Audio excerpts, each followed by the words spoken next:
Oh, hi, Jeremy. Good evening to you. Hello, Good evening to hello. all our viewers. How are you tonight, Jeremy? Pretty good, Jeff. How are you? I'm doing great. So, how's everyone? This is our second week of what? GCQ? Is this our second week already? Or third? I Second don't know. yeah, I don't really know. So, I'm just one of those who are confused with all those letters. But Yeah. yeah, anyways, how's everyone doing tonight? Jeremy, let's try to read some greetings first. Okay, Yes. before we start here, good evening, Rods. Before we bring in our guest tonight, our special guest from Boston, it's morning there. Let's just greet some people. So, yeah, good evening. Good evening, and of course, good evening to Dawn. So, we have quite not should we call it a formal topic tonight, Jeremy? Or it's Uh, quite different, right? it is not the usual, not our norm, it seems like, Jeff. However, it's Yeah. a very important topic that we get to discuss and Yes. also we get to know about for tonight. Yes, correct. Yeah, because it's something that should be already applied here. Like what you said earlier, it's a foreign concept. But all right, I think it's best that we let our guest explain everything, right? So Exactly. yeah, so let me introduce first our guest. Okay, she has been an educator for 25 years now, over 25 years now. Wow. She is 25. also, yes, 25 years. And well, she's also an assistant superintendent for administration and personnel in a public school district in Boston. Okay, Okay. and well, she has a husband, she has four children, and she has two dogs also. He's a dog Yeah, lover. she's a dog lover just like you. All right, Yeah. I'm a cat lover. You're a cat lover too, and a dog lover as well. Oh, yeah. Okay, let's not make everyone wait. Let's not also make our special guest wait. Without further ado, let's bring in our special guest tonight, Dr. Susan Kustka. All right. Good evening to you, Dr. Kustka. Dr. Susan, how are I'm you? I'm good, and good morning to you. Oh, yes. Good morning there. It's good evening here in Manila. What's nice about this virtual meetings is that, everyone's near. The Yep. only Right. difference is the time and place, right? Exactly. Right. All right. So, Dr. Susan, are there any more things that we need to know about you? Well, just to related to my topic, this is a topic that I've developed a passion for because I think through education, my lenses and my experiences have opened my eyes to how important it is to have social justice and equity, particularly in the public educational environment in the communities that I have worked in. I come Mm-hmm. from a working class family. My father did not graduate from high school. My mother had a limited education. And when I talked to them about going to college, I was kind of laughed at and was basically told that I should be considering getting married and having children, which I did. And I'm very happy that I did. But I think sometimes we need to set the bar higher and allow our students to have multiple and high expectations for their success. And I do think that social justice and equity is some way to level the playing field so that students do have higher expectations. I think if I had not had teachers set high Mm-hmm. expectations for me in my educational programs in public school in Boston, we had, when I was very young, they started the desegregation of schools and students were bused all over the city. It caused a lot of racial tension in the school environment and a lot of fear and different cultures coming together, learning about one another, but it wasn't handled very well, and it led to a lot of inequity in the system. So I grew up with a lot of inequity, and as I've gotten more educated and more exposed to how the injustices do happen, it's helped me to develop a better lens so that I can lead better and hopefully help others understand how important this topic is in education. Mm, I Wow. see. Wow. Okay. Yeah, go ahead, Jeremy. You Yeah. want to say something? Okay. So, again, tonight we have, well, this morning for you, we have a really exciting topic. And so, what really is equity? And you also mentioned in inequity So, earlier. So what are those concepts? If you could share with us, please. So Yeah, and also, sorry, let me add to that. Maybe you can also give us a context of how it is happening or not happening there. Sure. So just the simple definition of equity, it refers to fairness, justice, and impartiality. And when we are educators in the classroom, we would think that that happens automatically. But unfortunately, we all present with our own experiences, our own environmental systems that lead to unconscious biases in our systems. If we don't have conversations about how these biases impact our judgment, impact our thinking, sometimes these biases do have a negative impact and lead to the inequities that I'm referring to. And there are many examples. For example, the female-male gender bias is certainly present in how sometimes people receive jobs, pay systems. In America, we see an inequity with female-male gender.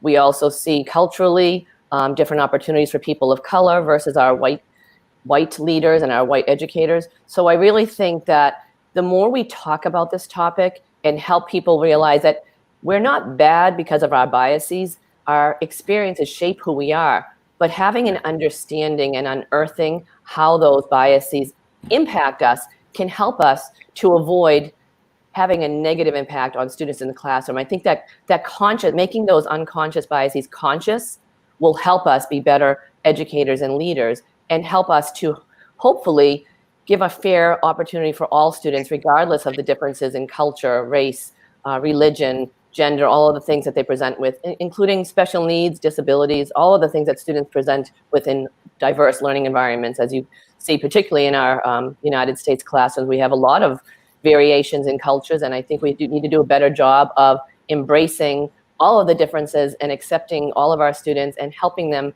to be the best that they can be. Okay. All right. So equity is not equality, right? I mean, I just want everyone to have an understanding of that.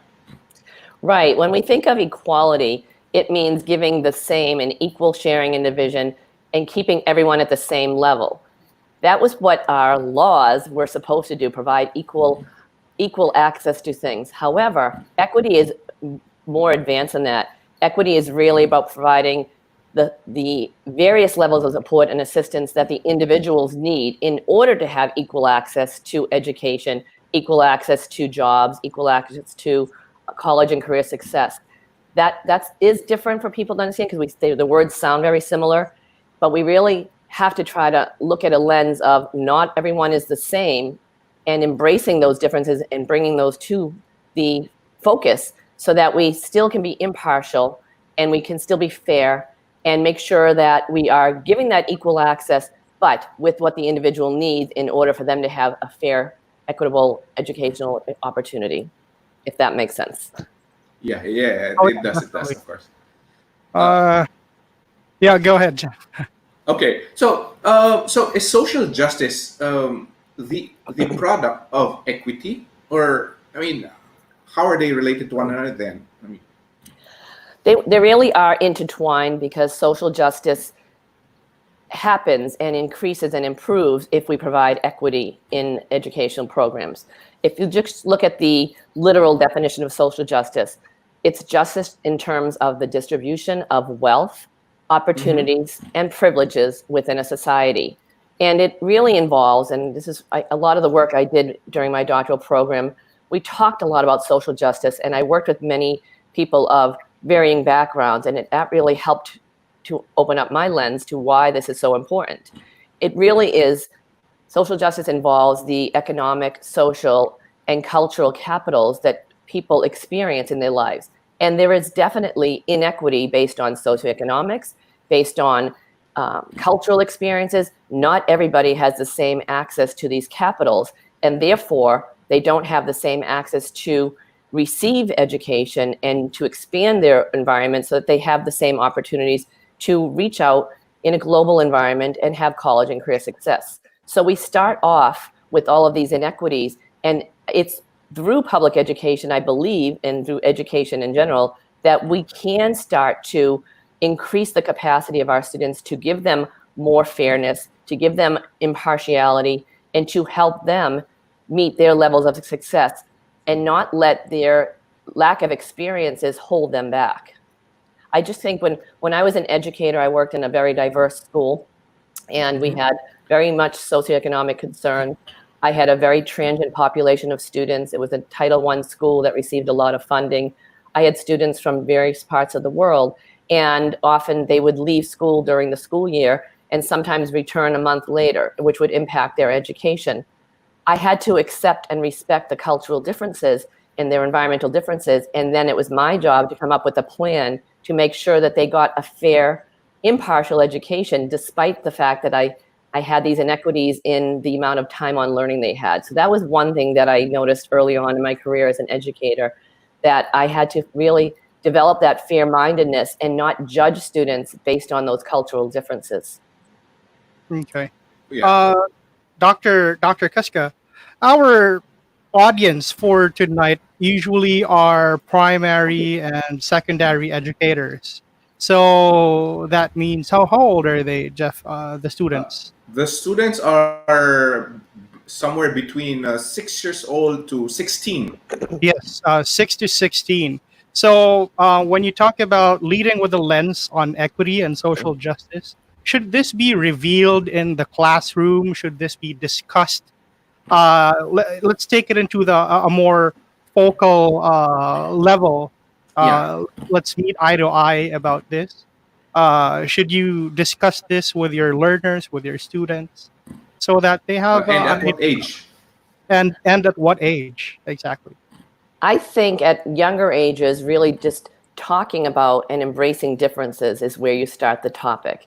Really, bringing out the differences that we all present with physically and sometimes environmentally, bringing and sharing some of those differences so that we can start to learn from one another, asking questions, enjoying each other's experiences, and really applauding students for the differences they have, and talking about how there is bias and how do we work on improving so that we don't let our biases impact us negatively.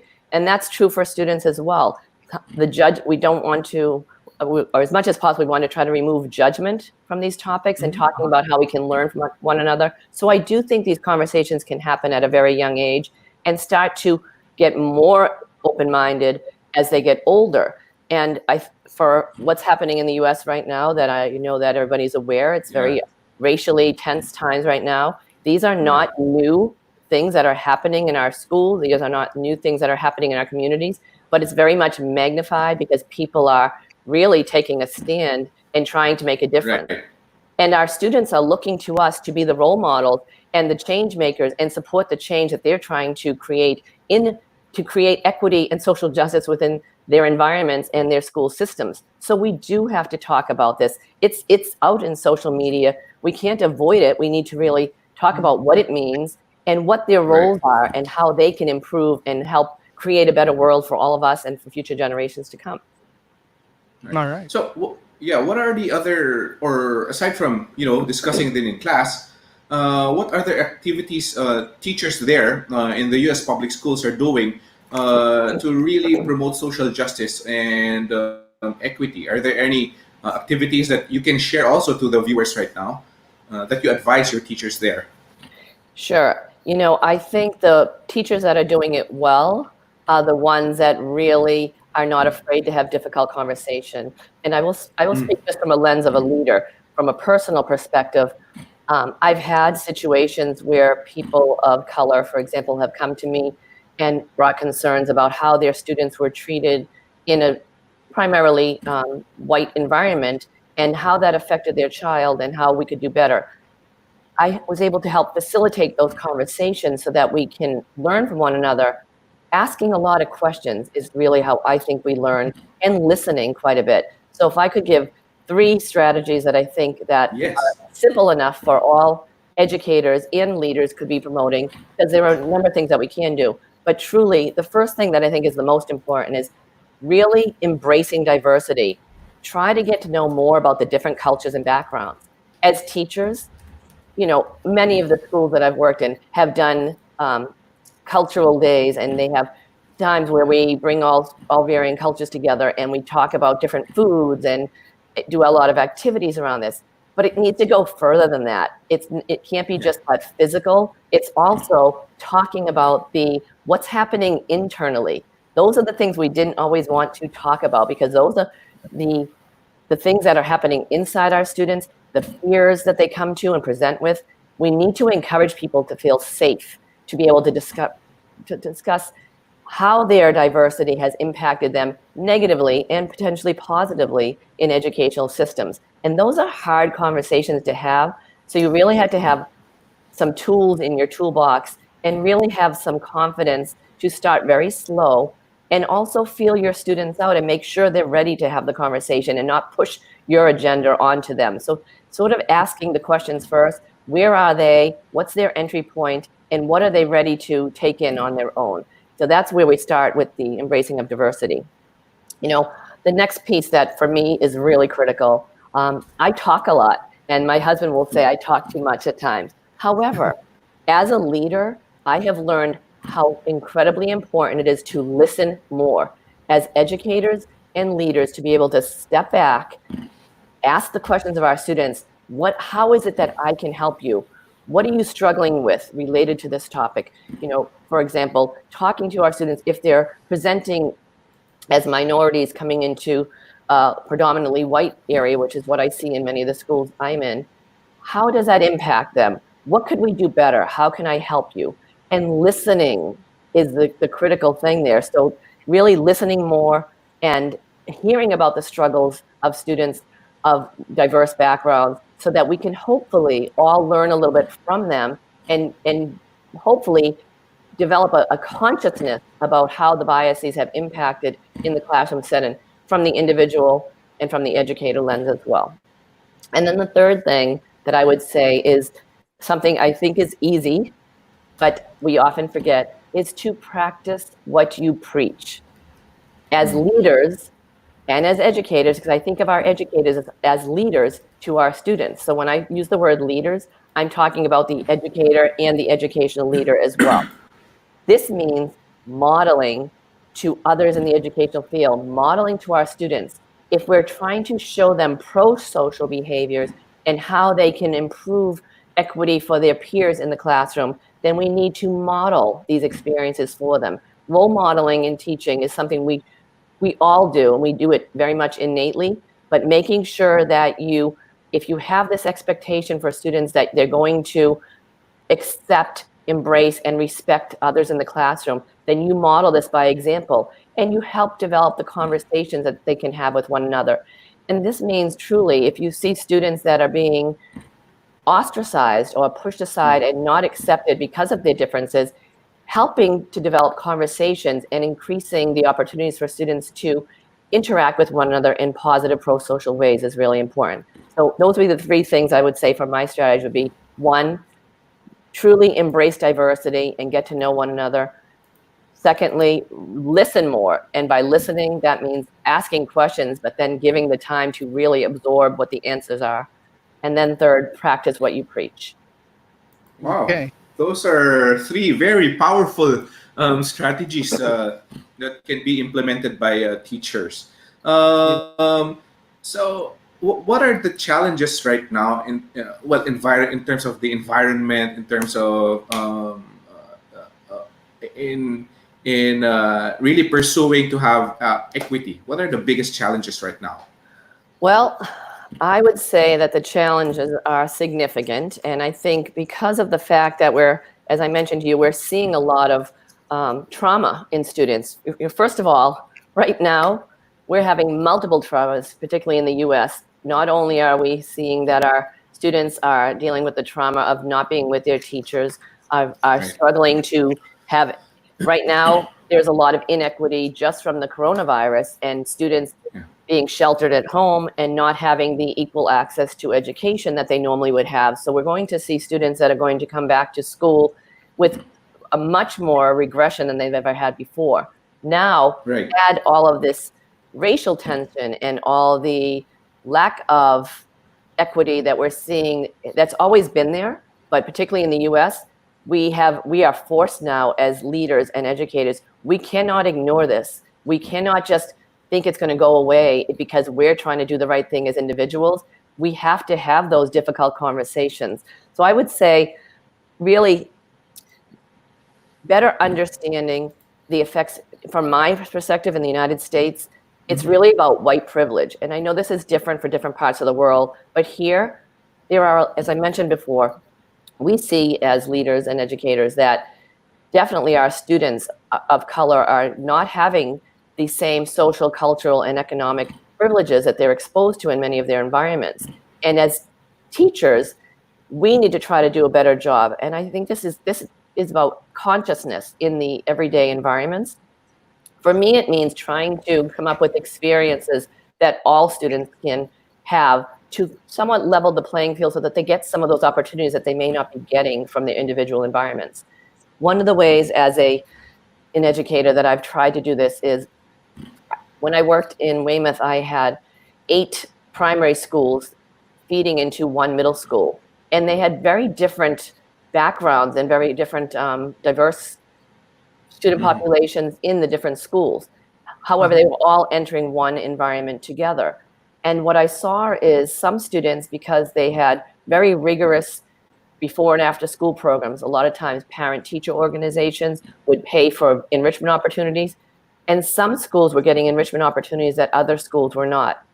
I created a district-wide family and community engagement program to try to give opportunities so that all students could have some equal access and equitable opportunities for these enrichment opportunities. That's where I see a lot of inequity, is that students may be getting a similar education during the school day, but the environment that they're going home to or being exposed to even in that school setting before and after school, they're not getting the same experiences. So really consciously trying to find a way to give some of these experiences that all students can experience and have some of these enrichment opportunities, I do believe can help provide some social justice so that we can at least open up their environments, expand their horizons, and maybe set higher expectations as individuals so that they realize that they are capable of more and that they can have better opportunities in the world at large when they leave the school system. Okay. Well, you mentioned earlier that you need to open up their environments, but how personal should you get when it comes to the students? What if the biases, let's say, come from the parents themselves? That also happens here in the Philippines. A good example would be maybe you're not high up in the social structure, so you're not supposed to go to these places. You have to isolate yourself, or you just have to go with people of the same demographic as you are. That's how it is here. Yeah. No, I would agree. That is a concern as far as, because you don't want to ever let a student feel that you're judging the system and the environment that they've been embraced in their entire lives. So I think that's the delicate balance that we have to certainly educating the students and having the conversations in the classroom setting is very important, but really making sure that we're not judging the experiences that they had. I never want a student to feel that we don't accept. And I'll just give a simple example that I think would illustrate this in my mind. When I mentioned earlier about having students that would often return to their countries of origin to visit family, and sometimes for a month at a time. I had a student that spoke Portuguese, was from Brazil, and he was struggling with special needs as well as a language barrier because he was trying to learn both languages. And at the time, I recall saying to the parent, I really would need you to help him read more at home. He needs to spend more time reading. And she said, oh no, he is not allowed to speak English at home. Hmm. At that time, it struck me because I was thinking, how am I going to help him if he's not getting, because English was the first language that we were expecting in the school system. And if he wasn't getting an additional exposure at home, it was limiting his opportunities. As a teacher, I had to realize that there is no judgment here. I respected the cultural differences. I respected the family background. And then I thought, what can I do differently in the classroom setting to provide him some equitable experiences, because I can't count on the home environment to give those opportunities. But really making sure that we're not letting the children feel that we're judging their differences, and going back to embracing and accepting and respecting the differences. Wow. Okay. Okay, very good suggestions there. Very good things that you've done for the student there. So Jeremy, I mean, I want to throw this to Jeremy. To me. Yeah, yeah, Okay. and just for the context. Huh? Yeah, how do you think in terms of level of I don't know maturity or I don't know is that how I should call it in terms of applying equity in the school system here? I mean, in your experience, Uh-huh. are we near? Are we far? Where are we? We are somewhere in between, Jeff. All right. Okay. Uh, there are some who embrace, and there are Mm-hmm. some who are still new to the concept, and maybe they just don't know how much reach or how much influence they have in terms of influencing the students as well as the environment and the Right. parents when it Mm. comes to these concepts. I think That's yeah. my that's my take on this. What about you?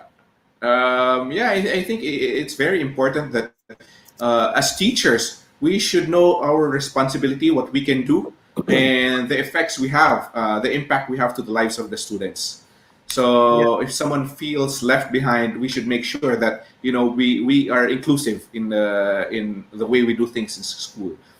We have a question here for Dr. Kustka. What approach? This from Mickey C. What approach do you take to get families to participate in these activities? I would say that this is where having, as I talked about, trying to have some equitable family engagement opportunities that parents and students can all attend. I started developing year-round activities for all students. And, I had a large number in the school district. There were about 6,000 students. But at the elementary level, having those 8 schools feeding into one, what I did is to try to give opportunities that they could all attend. And we did have some STEM activities, different cultural activities. Certainly the international days were very important, but not enough. It was just a start. But getting parents to come and attend these events with their students so that they can see what their students are learning, that's somewhere to start. Also just trying to, I think if I would start very slow, because we want to make sure everybody is ready for these conversations.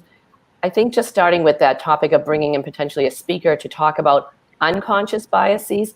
Oftentimes what I would do is if we had an educational event that we wanted parents to come and learn about, and this would be the topic would be how to help them better understand what social justice means and how it can impact their students, having a speaker come to talk to parents about the topic, but then we also would make sure that we had an activity that the students could attend. Sometimes it was a movie or something that would be related to the topic, and then we would provide babysitting so that while the parents were attending the event, the students were cared for and they weren't feeling like they couldn't attend. And the other piece is because we had students of varying backgrounds, when we had those types of events and wanted parents to come, I asked my transportation manager if she could potentially offer transportation to some of the families, because I learned that some parents didn't have cars and they lived on the other side of town.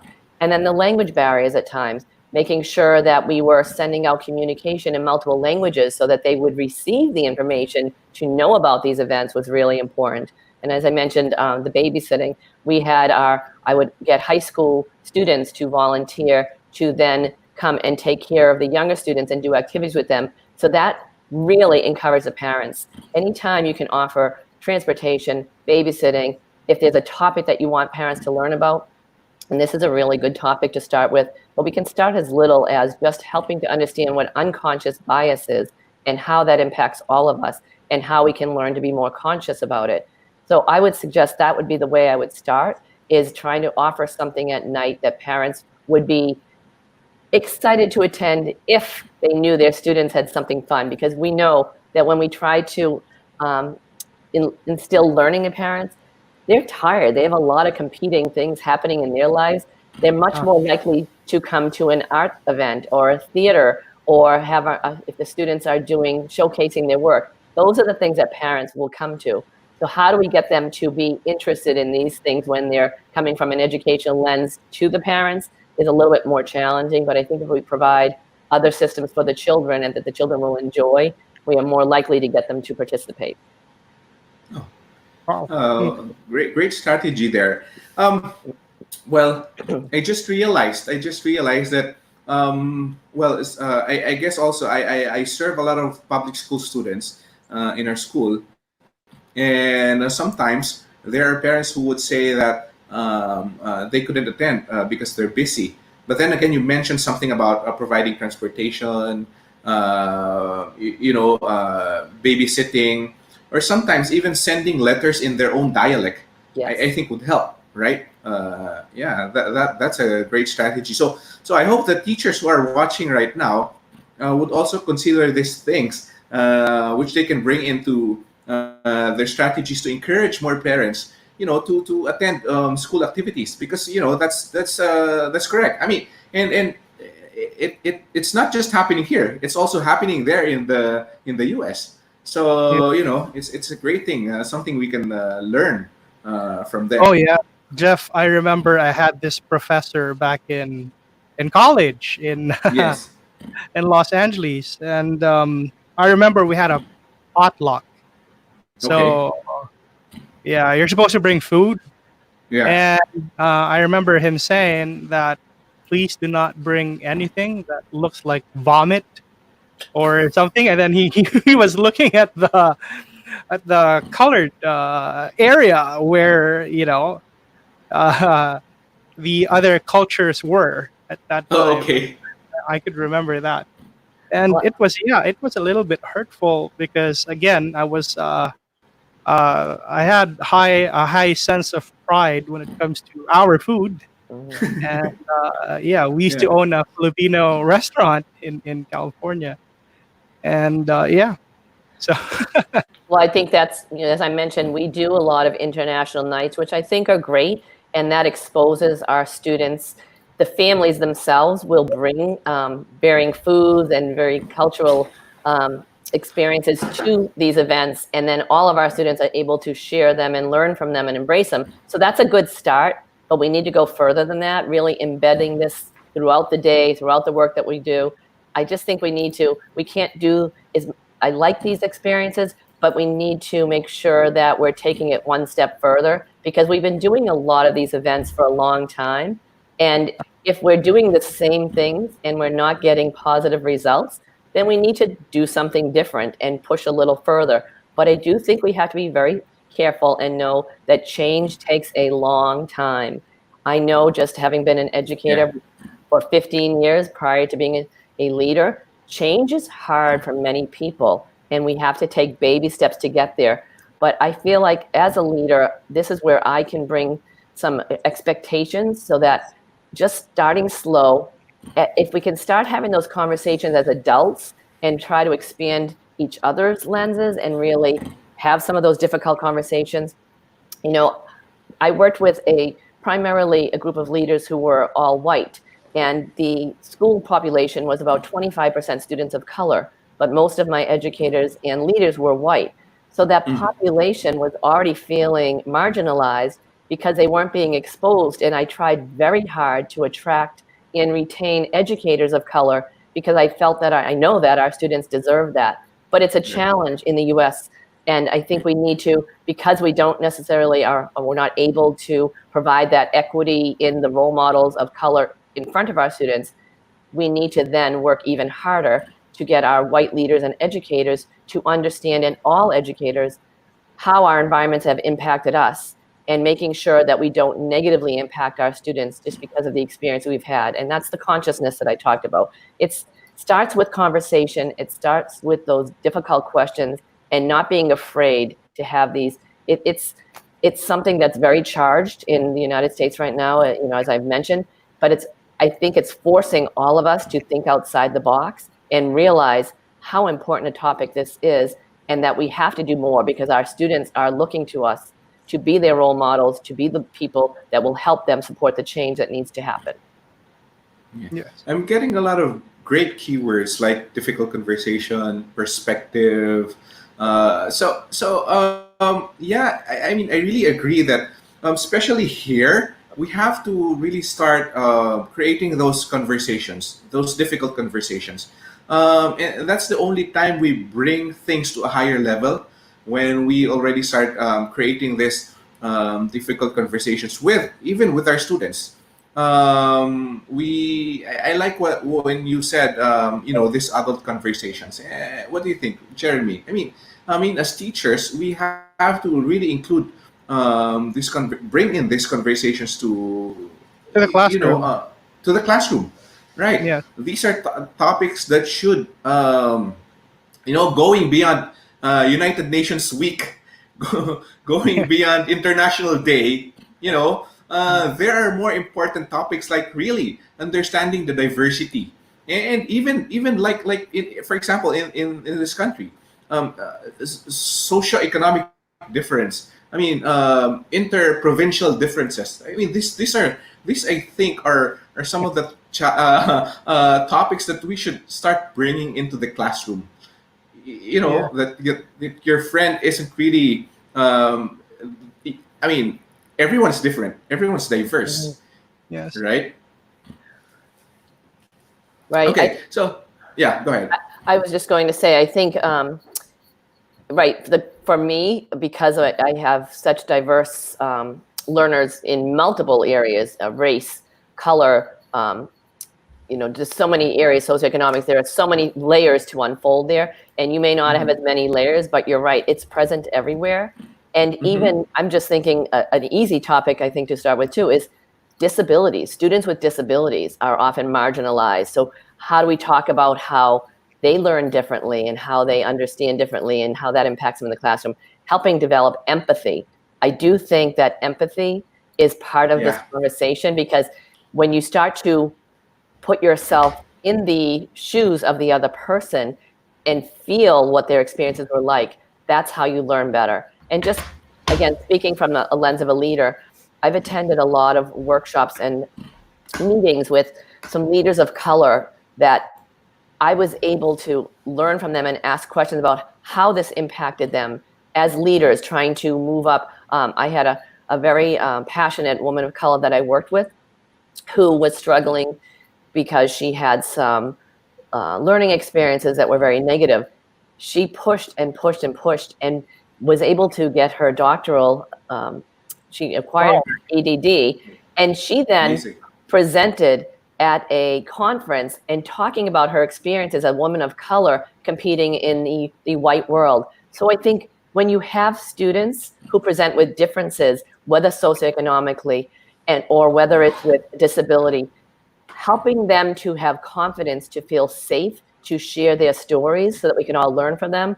So it really, as teachers, we can help develop that safe environment and that nurturing environment, and helping students develop empathy so that they can learn from one another. And then after a while, it just becomes human nature to accept and embrace. But it takes a long time, and we really need to embed it in all we do, from the custodians, the lunch ladies. If we can all be having these conversations in very calm, quiet ways, and students see our role modeling, that's how times will change, and students will have better opportunities to be successful. Wow. Okay. Wow. Yeah. By the way, we have a lot of questions. Question. Yeah, here. Okay, let me just put it here. It's from Emmy. Hi, Emmy. Hi, Dr. Kustka. Can you tell me about your approach to cultural diversity in the classroom, in the instruction? Well, I think as an educator, it starts with making sure that you first understand what cultural differences you have in your classroom. And I would start the year with interviewing and surveying and questioning students to find out, how do you identify yourself? Because I might look at a student and assume I understand what their background is. Sometimes we just assume based on color that we can understand what their culture is. We need to understand what would you say you identify yourself as? How would you identify yourself to other students? And how they describe themselves should then help understand all the differences you have in the classroom. And then it allows you to hopefully educate yourself as to what differences and cultural backgrounds and experiences the students are presenting with, and then helping other students develop that empathy and that inquiry and wanting to understand and learn from one another as well. I think, years ago, we always did a lot of show and tells in the younger grades. Yeah. Show and tell maybe sounds simplified, but if there's something that they can, a cultural experience that they can share, something that they learn from their environment, for me, growing up in where I did, but I also I'm of Irish descent and Czechoslovakian descent. So my father used to make dumpling soup and flishki and things. There were foods that I had in my environment that I don't have anymore. My parents are both deceased.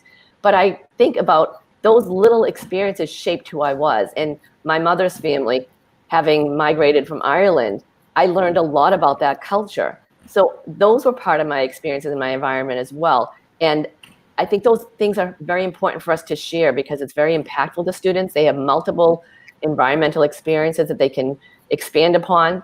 And if you can allow them to share just one thing that made them who they are and represents them, I just think those conversations are worth having. It might be, as I mentioned earlier, students with special needs. How does their disability impact them in the classroom? How do they see differently than others? How do they learn differently? But again, I think it goes back to encouraging a safe environment so students are able to make mistakes, learn from one another, and feel okay about being different. I think that's something that I've certainly learned over time, that we put people in a box. We've got to do away with those boxes, and that really embracing the diversity, as I talked about, but it starts with those conversations and allowing students to showcase their talents that may have come to them from their family backgrounds. Right. So Wow. we really need to we really need to allow students to take risks safely. They need to feel that safe environment inside the classroom, and teachers should encourage allowing these risks to happen in the classroom. Well, I remember when I was teaching entrepreneurship a few years ago, I always tell my students, right, if you're going to make mistakes here, right now, so you can start learning and start improving yourselves. It allows them to, to see mistakes as a stepping stool to getting better rather than being laughed at, we have another question here from Grace Esguerra.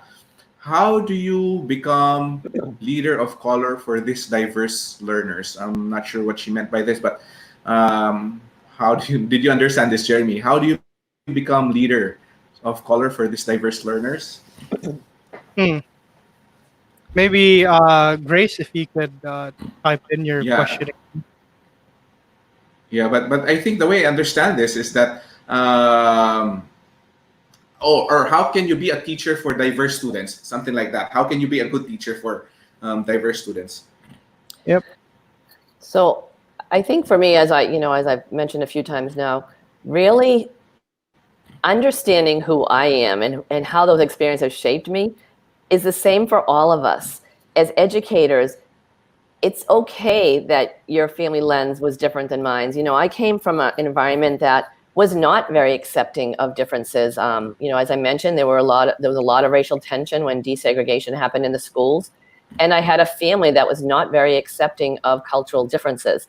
I had to learn to respect and trust. And I think it comes back to that empathy piece, trying to walk in another's shoes.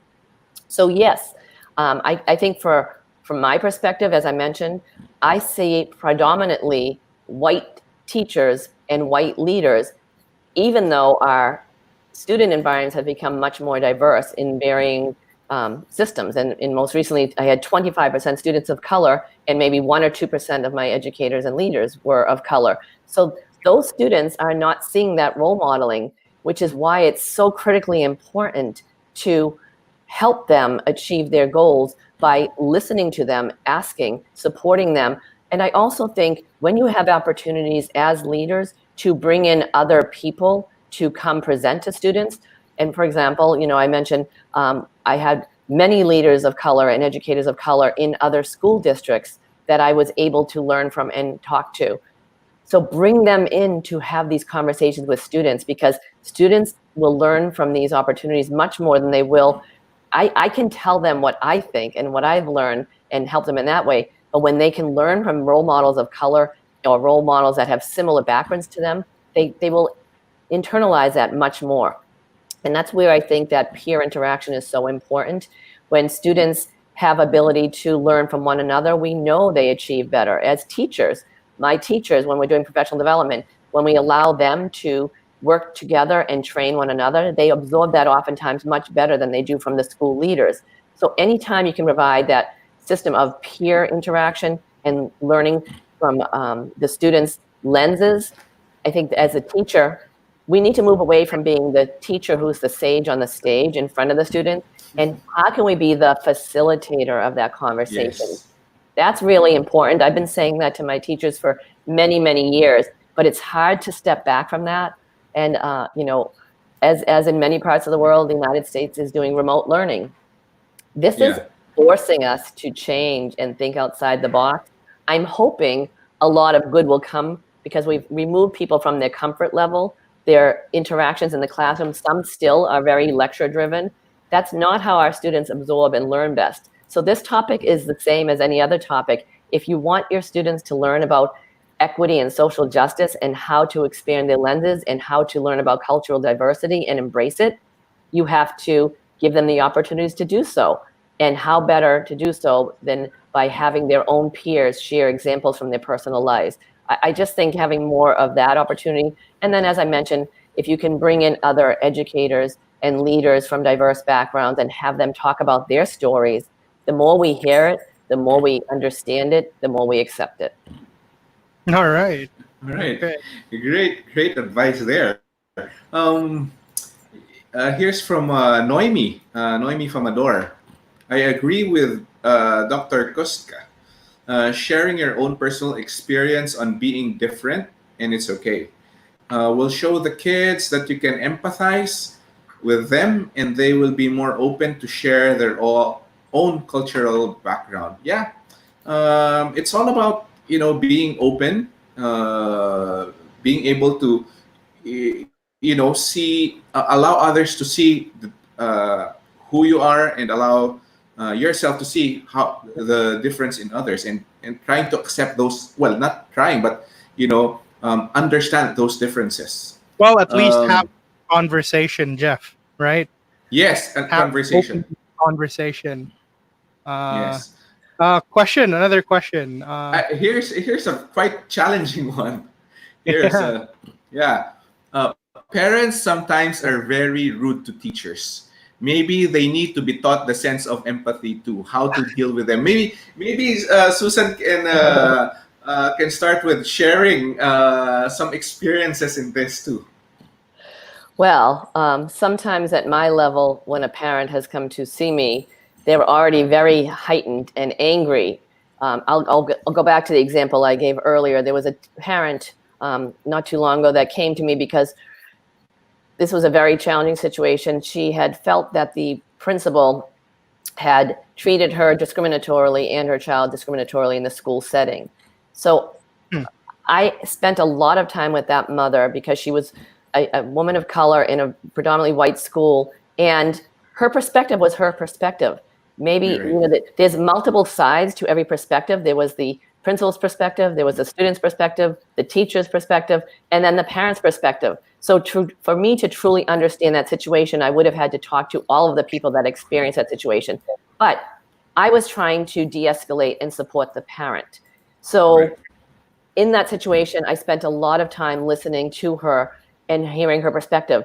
And I developed that empathy and I tried to put myself into her shoes in that situation as a woman of color in a white setting, having to experience a negative situation. I then worked to facilitate the conversation between the administrator and the parent because the child deserved equity in the environmental setting. So having that negative tension there was not going to help that situation, was going to make it worse.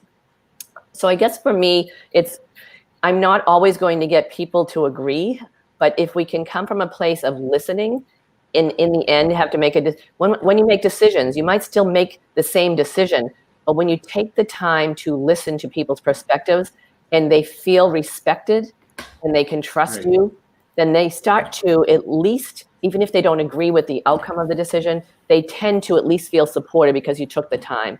And sometimes that time is something we don't have in our schedules as a teacher or as a leader, that we don't always have the time to really delve into the topics and delve into the parents' concerns. But this particular parent had some very valid points. And when I was able to see her perspective, I did de-escalate her, and I was able to come to a meeting of the minds so that she and the administrator could work together successfully. It didn't fix everything overnight. I think sometimes we also have to agree to disagree. We may not agree on everything, but if we can trust and respect and have empathy for one another, then at least we're starting somewhere. Yes. All right. Okay. Thank you. We have another one here. Well, here's a comment first from Grace. Thank you for helping all students of all races by serving as role models to them. Dr. Kustka, more power. And here's a question from Jane. Good evening, Dr. Kustka. Just want to ask how to become gender responsive during online distance learning. I'm not sure what she meant by... Interesting question. Interesting question. Gender, what? Gender... sensitive or responsive? Sensitive, yeah. I would say that this is a problem when they're in front of us in the classroom as well as online. I don't think it differs from online learning. I just think gender equity is a topic that we don't always see how we teach differently to students of different genders. I mean, that's something, again, it's developing that understanding. As if you're a female educator, trying to understand the perspective of your male students, trying to understand how you teach differently to male and female students. And as you probably know, we've had a lot of discussion as well as I mentioned the racial tensions in the United States that are magnified right now on social media and the news. We have a lot of conversations about our LGBTQ plus communities as well. So we're not just talking about understanding male and female perspectives. We need to understand all perspectives and how their experiences as individuals are presenting and impacting how they receive information. I don't think I have some simple solutions to that. I just think that we're going to see that how all of our students learn is different, and trying to develop an understanding of how the individual takes in information is really important, because we're not just looking at two genders, we're looking at multiple entry points of all students. We have transgender students, we have gay students, we have lesbian students, and I think it's helped me. I happen to have a gay son who's very involved in the LGBT community. So I learn by talking to his peers, talking to his friends. I don't have those experiences, but the more I can learn about other people's perspectives, it helps me educate all students better. That's how I feel. But I don't think that awareness is different online versus in the classroom. I just think it's a challenge for all of us, because as I mentioned, we all present with our own backgrounds and experiences, and that shapes who we are. But the more we can develop a consciousness of how we might teach differently, also looking at the data of our students. Sometimes you can just see, when you look at data, you can see how certain populations are impacted in a classroom setting. If you're seeing trends in male versus female, how they're acquiring information in your classroom, then maybe it means that you need to think about trying some different strategies so that you're not impacting some of your students negatively by your own presence and how you teach differently to different students. Okay. Wow. So it takes a lot of sensitivity, consciousness from the leader, from the teacher, to be able to really apply equity. I mean, to do this, right? Absolutely. And I think that this is not something I expect everybody to just, if it's a new concept to you, if you haven't really been exposed to the concept of social justice and what it means, start slowly. Start educating yourself. There's a lot of research out there. That's how I learned. As I mentioned, I would say over time and through multiple educational opportunities, I've helped expand my lens. But I'd say the most impactful was when I started my doctoral program in 2014. I had a class called Social Justice, and most of my learning was online, so I understand the challenges of that. But we did spend a week on campus, and were able to sit in groups and really tease into what it means. And I developed a really strong understanding of, wow, I never thought of what my privileges were as a white person growing up in the area I grew up with. The social opportunities, the cultural, the economic, there are vast differences for our students as to what they're exposed to. So already, when they're entering our school environments, their experiences are so vast and different that we can only deal with what they come in with. We can only improve by trying to expose them and having some equal, equitable opportunities for all students. That's where I got into trying to improve with family engagement, because I knew some students didn't have. One year I did a lot with the arts. I knew that some students had never been to a theater show, had never been to the Museum of Fine Arts, had never been to any of those experiences, while others did. So I focused that year that every student went to the Museum of Fine Arts with us. We got some funding to do so. I got some grants. And that every student that year got to attend a Christmas show. We went to a theater, a real live theater. So for me, I had some of those opportunities, even though I grew up in a working class family that did not have a lot of value for education, but I had gone to museums and I knew how important it was for my own children. But not everybody has those experiences. So just we can start simple, try to bring one opportunity in and really focus on opening up that some children are exposed to more cultural opportunities that they may not have had before that. Economics, socioeconomics, that's very hard to change. But making sure that students have access to food, sometimes it's just making sure breakfast is available. Right. We started in 2 of our schools. We got some grants so that every student had breakfast in school. And then it became an expectation, of course, with food allergies, maybe some students would bring their own food still.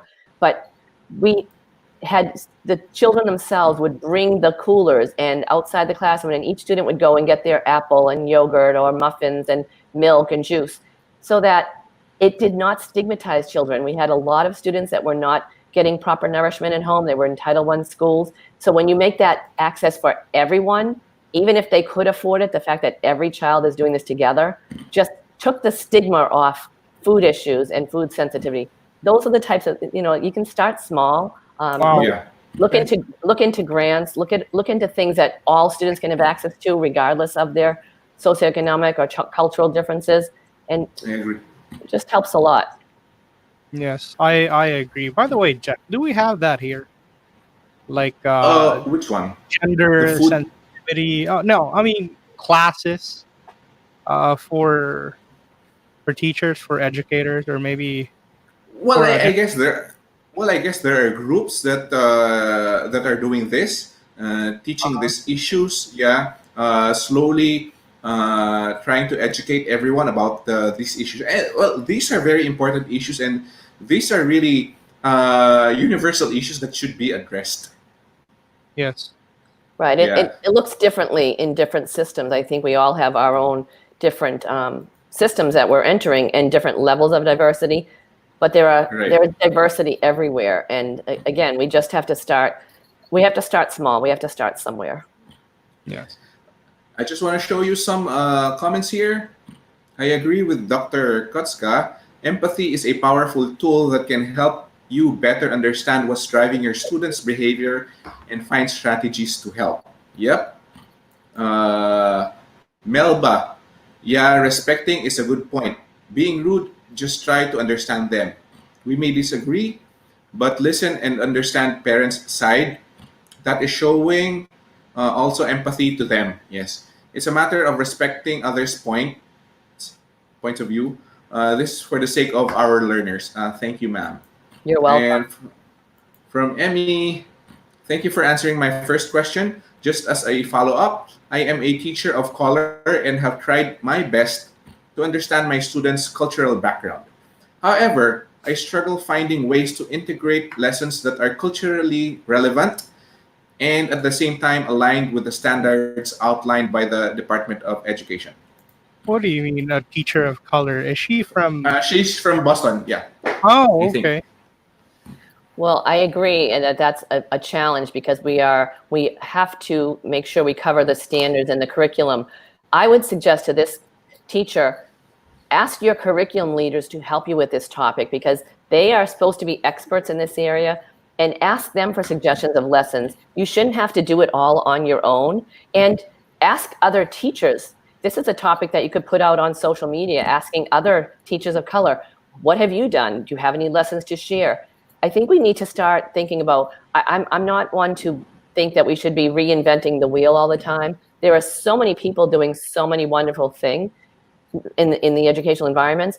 If we can access some of those things and share some of the things we do. I know as a teacher, I was always very happy to share my lessons. When a new teacher came into my grade level and she would ask for help, I was very happy to share, because it was only benefiting all of us if we can share our lessons that are successful. But I do think I would suggest to this teacher, your leaders in the system, your curriculum developers, they should be able to help you and give you some examples as well. You shouldn't have to do this alone, but talk to your peers. It's important that, I also believe professional learning communities are very important. We did make sure we tried to develop these in all schools, but they're not always as successful as they can be.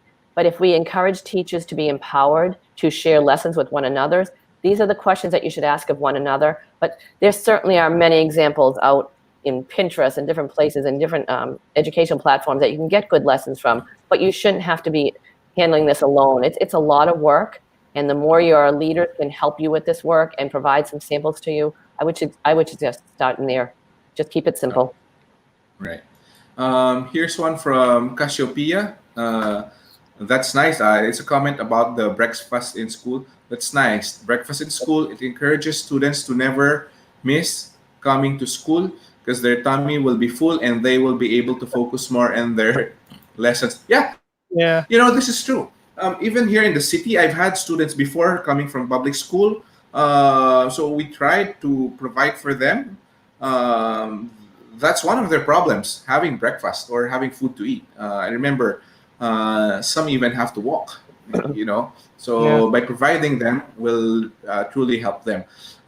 Before we end, it's time moves so fast. It's already been an hour. I want to show this. 10 a.m., right? Yeah. I want to show this photo. I love this photo. Okay. And this explains, let me add this again. Yeah, this explains the difference between equity and equality. This sums up, everything that I think the definition of equity and equality.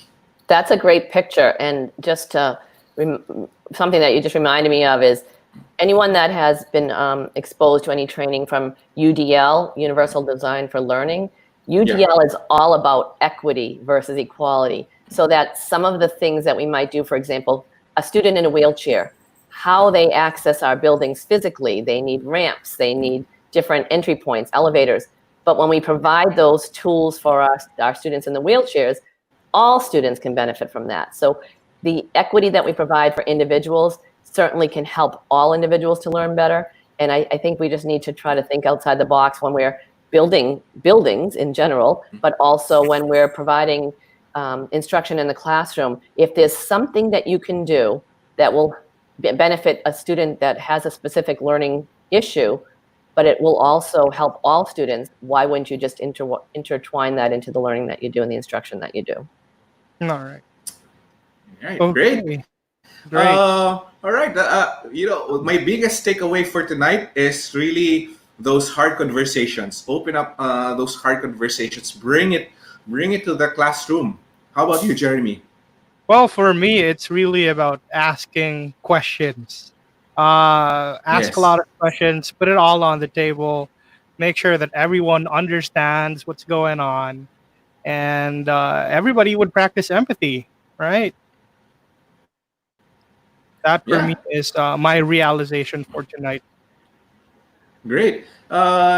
So Dr. Susan would like to thank you very much for sharing your thoughts, your experience, and your wisdom.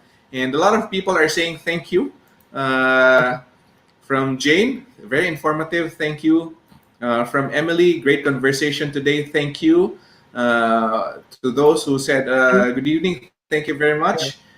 Those people watching north of Metro Manila, thank you. For any Any thoughts, any comments, your takeaways for tonight, just type it in here. Dr. Kustka, thank you very much for your time again. We'd love to have you back on this program. We'd love to learn more from you. I'm sure as a leader, you have so much more to share to our teachers. And we truly appreciate you spending this hour with us. Well, I thank you for inviting me to be here. I do not profess to be an expert on this topic, but I will tell you that I have a passion that as a leader, I can make a difference for students if I consciously work to improve in all of these areas, develop the empathy, embrace the diversity. I can only become a better leader, and then hopefully I can instill some of that role modeling onto the teachers that I work with, and then social justice will be a result, and we will have more equity, that students have better opportunities for success in the world that we're sending them out to after they learn from us. Wow. Awesome. Awesome. Yeah. All right. So many more are typing in. Thank you very much. It's a great help to us. So I just want to show Dr. Susan what their messages. Wow. Thank you for this. Surely it's a great help, very relevant and essential. Great job, guys. God bless. Thank you, Cassiopeia. Melba, thanks for this opportunity. I made some realization tonight. Oh, well, Melba, do share your realization. We'd love to hear what you realized tonight. Yeah. Beng, thank you for this very informative webinar. From Noemi again, thank you for this relevant and timely topic. Yes, it's global. Social justice is something we need to really bring in. Yeah, it's universal. Yes. All right. So again, Dr. Kustka, thank you very much. Thank you. Thank you. Nice meeting you both. You're welcome. Bye-bye. Bye. All right. So Jeremy, that was another wonderful and informative night. Wow. Yes, It was, honestly, initially I felt scared because it was quite something different. No, we did something different tonight. exactly. And it's a very iffy topic, I guess. Yeah. Well, yeah. Well, I can now speak in Tagalog. Pwede na mag-Tagalog siguro ngayon, no? Mag-Tagalog na ako. Yeah, but just in my experience, I've always avoided these kinds of topics. Reason being is that I'm scared of the repercussions if I put out my thoughts, opinion out there. However, I should never be, because again, the most important thing is about equity, equality, and of course, having social justice as a result. And of course, the biggest takeaway is really bringing in those difficult conversations. Exactly. You know, as a culture, medyo hirap tayo with difficult conversations, and that I think is one of the topics that I will bring here. We should bring here in class time. How to really start these difficult conversations, how to handle difficult conversations. Ayaw natin yan, iniiwasan natin yan eh. Ayaw natin yung difficult conversations eh, di ba? I mean, as a culture, napapansin ko ganyan eh. Marami sa atin yung ayaw ng difficult conversation. But tama eh. Dr. Kustka, in her yung tamang pronunciation sa Czech, we really have to bring in tong difficult conversation eh. Yung iniiwasan natin, I think those are the things that dapat dali natin sa classroom. Exactly. Ako, ang suggestion ko sa mga nakikinig sa teachers, di ba normally we have Buwan ng Wika, di ba? Or Linggo ng Wika, or United Nations Day. No? I think those are kaysa yun, nagpaparade, kaysa yun nagko-costume. I think one of the topics we can bring in, introduce, is really to show how diverse we are, especially during Buwan ng Wika eh. As a Filipino people, is that what you're trying to say, Jeff? As a Filipino people. As a Filipino people, we're diverse. Meron sa ating from Visayas, meron from Manila, meron from Mindanao. And in one place, I guess in one public school, very diverse din ang culture niyan. Meron Visayas, subculture, exactly. Yes. So, sabi ni Noemi, we have to be brave enough in having this difficult conversation. Take risk. Walang resolutions kung di mo umpisahan. agree. The kids will appreciate it if you start opening up. Just assure them and remind them from time to time na the classroom is a safe place to open up. Yes. Oo, tama, no? Make the classroom a safe place for them. Yep. Diba? So, congrats, Sir Jeremy and Jeff. You've been good facilitators, good insights. Maraming salamat, Cassiopeia. I hope you enjoyed our show tonight.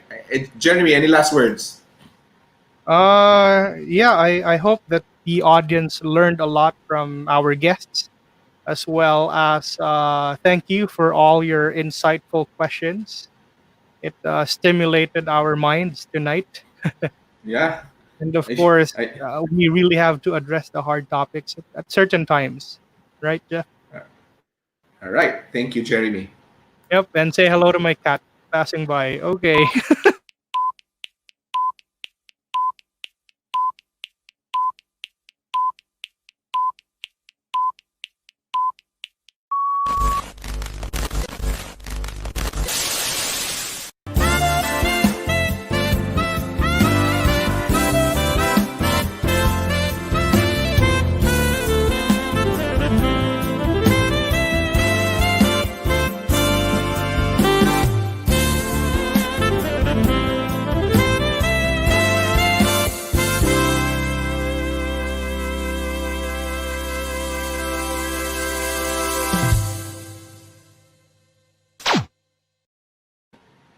All right. Okay. I'm already sending my thank you message to Dr. Kustka. All right. Thank you. Good night, everyone. Good night.